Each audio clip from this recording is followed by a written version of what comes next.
Hello નમસ્તે વિદ્યાર્થી મિત્રો, કેમ છો? મજામાં? આપ સર્વ જોડાઈ ગયા છો તમારી પોતાની યુટ્યુબ ચેનલ વિદ્યાકુલ સ્ટડીમાં. આજે આપણે સ્ટાન્ડર્ડ 12 માટે વિકાસ અસાઇનમેન્ટ સોલ્યુશનમાં BA ચેપ્ટરનું સેક્શન એનું સંપૂર્ણ સોલ્યુશન આ વિડીયોમાં જોવાના છે. જો વિદ્યાર્થી મિત્રો અત્યાર સુધી તમે મારી ચેનલને સબસ્ક્રાઈબ ન કરી હોય તો સબસ્ક્રાઈબ કરી દેજો. જો તમે તમારા સાથી મિત્રોને આ વિડીયોની લિંક શેર ન કરી હોય તો શેર જરૂરથી કરી લેજો, કારણ કે આ ચેનલ તમને આગળ જઈને બહુ સપોર્ટમાં આવવાની છે. તમે મારી ચેનલને સબસ્ક્રાઈબ કરી રાખો, કારણ કે કોઈ બી વિડીયો મૂકું તો ફર્સ્ટ નોટિફિકેશન તમારા ફોનમાં આવે. આથી તમે વિડીયોને સબસ્ક્રાઈબ ન કરી હોય તો ચેનલને સબસ્ક્રાઈબ કરી દેજો.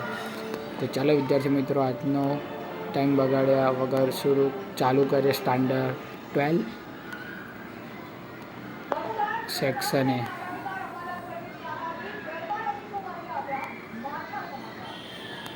BA chapter.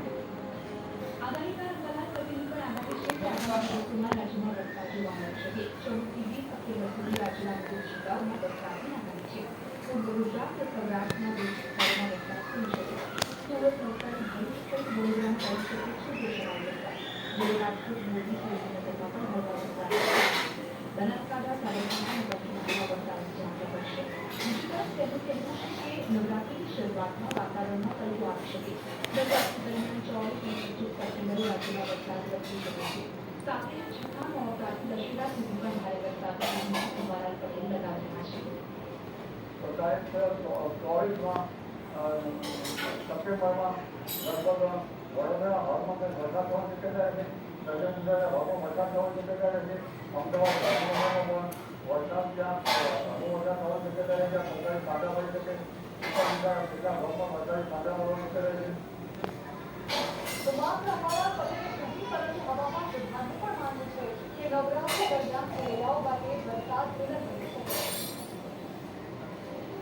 આ બધાના જવાબ લાસ્ટ આપેલ છે, જે તમે દેખી શકો છો.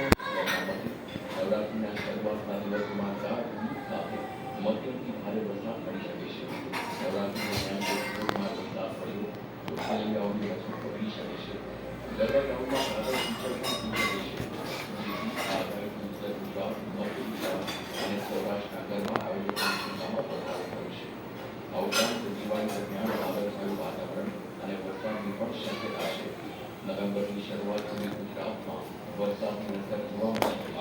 तो आज तक 24 तक जो नवरात्रि आ रहा है, इसमें जनरली जो वाइड रेनफॉल होना रहता है गुजरात में, और इसके साथ हेवी रेनफॉल का भी वार्निंग आई हुई है. मॉडल से आइसोलेटेड प्लेसेस में हेवी रेनफॉल की वार्निंग आई हुई गुजरात रीजन में. ગુજરાતમાં 14 સપ્ટેમ્બર અને વરસાદની હવામાન વિભાગની આગાહી છે.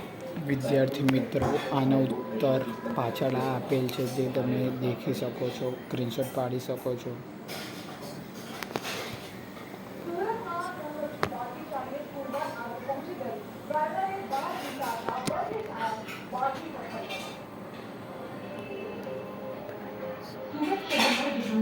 વિસ્તારમાં આવેલી સુમન બંધન પીએમ સોસાયટીમાં સોમવારે હૃદયદ્રાવક અને ચમત્કાર ઘટના બની હતી. 3 વર્ષની બાળકી ચાલતા ચાલતા અચાનક કૂદવાની આગળ આવી વાનના પૈડા તેના પર પડી ગયા હતા.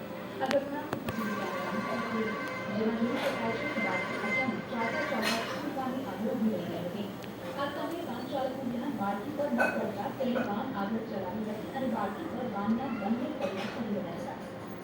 આ ભયાનક દ્રશ્યો જોઈ તમારો વિવાહ છે, પરંતુ કુદરતે કરિશ્મા કર્યો.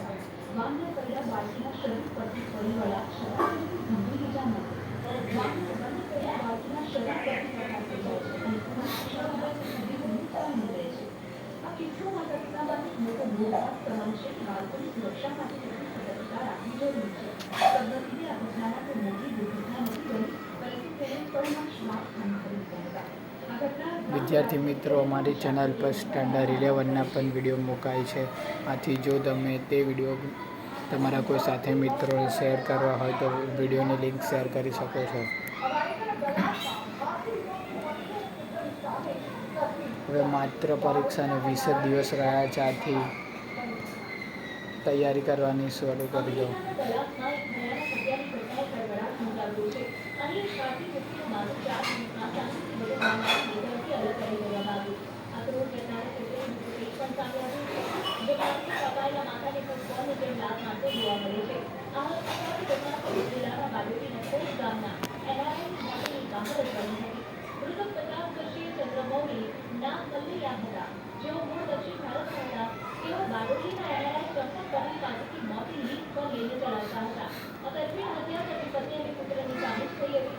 આ હુમલો એટલો ભયાનક હતો કે તમે વિડીયો પોસ્ટ કરીને વાંચી અથવા સ્ક્રીનશોટ પાડી શકો છો. સમગ્ર ઘટનામાં પોલીસે જોડાયેલી કોકરેને મારી લે સામે આરોપીની ધરપકડ કરી અને તેની સામે ઇન્વેસ્ટિગેશન ડિટેલમાં નોટિસ દાખલ કરી.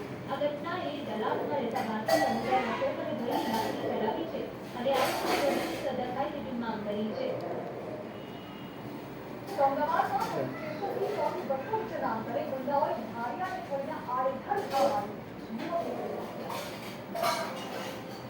દુનિયાના સૌથી લાંબા તહેવાર નવરાત્રીના ગણતરીના દિવસો ગણાઈ રહ્યા છે. ત્યારે અમદાવાદના 24 કલાક ગણગોસા પાલડી વિસ્તારમાં રાત્રે એક યુવકની હત્યાની કાયદો વ્યવસ્થાનો મજાક બની ગયો છે. દેશના સૌથી સ્વચ્છ શહેર અમદાવાદમાં પોલીસ ગુંડાઓને કામ નથી કરી શકતી.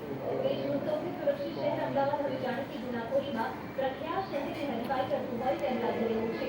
અમદાવાદમાં હવે શિક્ષણ જાહેરમાં હત્યા, લૂંટ, મારામારી જેવા બનાવો સામાન્ય બનતા રહ્યા છે. શહેરના હૃદયસભા પાલડીના ભથ્થા વિસ્તારમાં વહેલી સવારે 3:30 વાગ્યાની આસપાસ પાલડી પોલીસ સ્ટેશનથી માત્ર 200 મીટર દૂર નામચીન નેશનલ ઠાકોર નામના યુવકની જાહેરમાં હત્યા કરાઈ છે. નંબર પ્લેટ વગરની કારમાં આવેલા 7 થી 8 જાણ્યા શખ્સોએ પહેલા નેશનલ ઠાકોરને ટક્કર મારી નીચે પાડી દીધો.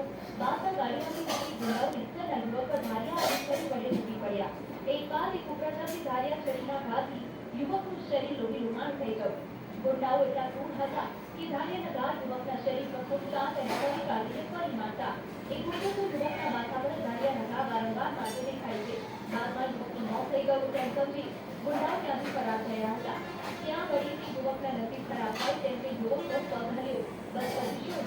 આ હત્યારાઓએ જતા જતા કાચી ગાડી ઊભી રાખી અને ગાડીમાંથી ઉતરી 8 ગામમાંથી યુવકની હત્યા કન્ફર્મ કરી ત્યાંથી બિંદાસ નીકળી જાય છે. રોગી લોહાણ હાલતમાં મૃતક નૈસર ઠાકોર રોડ પર પડ્યો હતો. બાદમાં તેનું સારવાર હોસ્પિટલમાં લઈ જવાયો, જેથી તેનું મોત થઈ ગયું હતું. આ ઘટના બાદ 200 મીટર દૂર રહેલા પોલીસ સ્ટેશનની પોલીસ આવી અને સીસીટીવીના આધારે તપાસ હાથ ધરી. જેમાં જૂની અંગે કદાવતમાં હત્યા હોવાનું સામે આવ્યું. મૃતકે 2011માં એક હત્યા કરી હતી, જેની સાત રાત્રે મૃતકના સગાઓએ હત્યા કરાવી હોવાની આશંકા છે. મૃતક જમીન લેવેચના વ્યવસાય સાથે સંકળાયેલો હતો.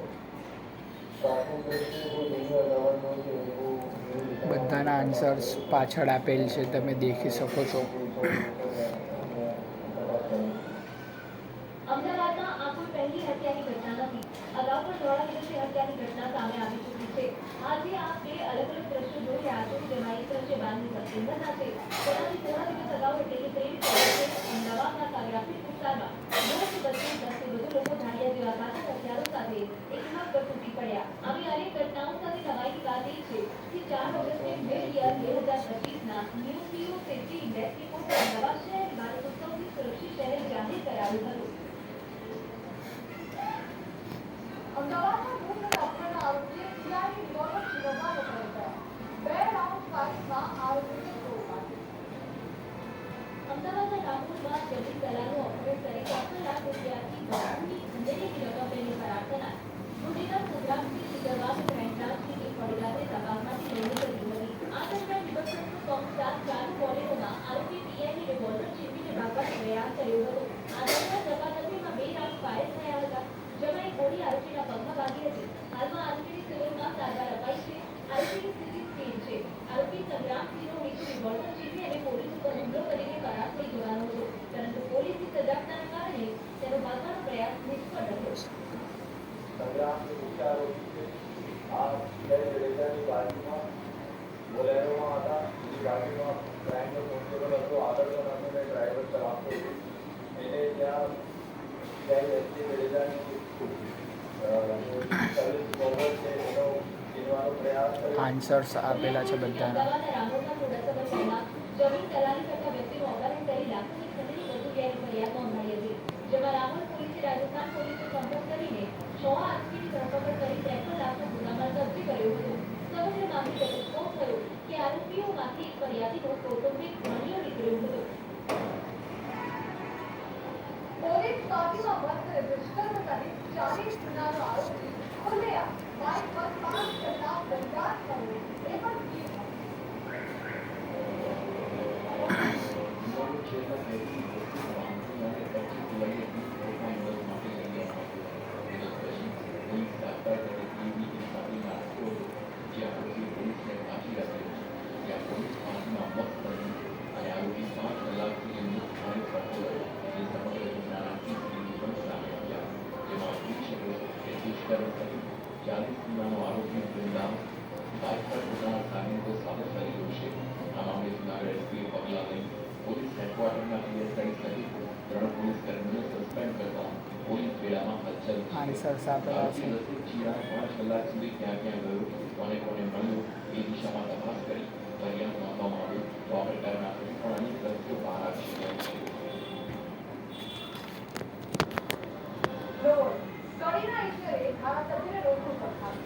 ધારાસભ્ય ખાડાની પેટ એકી સામો 100 ગણાવતા મહેસાણામાં સરકારી અધિકારી ધારાસભ્યોની સાંભળતા ન હોય તેવા દ્રશ્યો સામે આવ્યા હતા. કડીના ધારાસભ્ય રાજેન્દ્ર કાકા અને ડાયાબિટીસ હજુ સુધી તમે મારી ચેનલને સબસ્ક્રાઈબ ન કર્યો તો પહેલાં બેલ તકે સબસ્ક્રાઈબ કરી દેવા વિનંતી.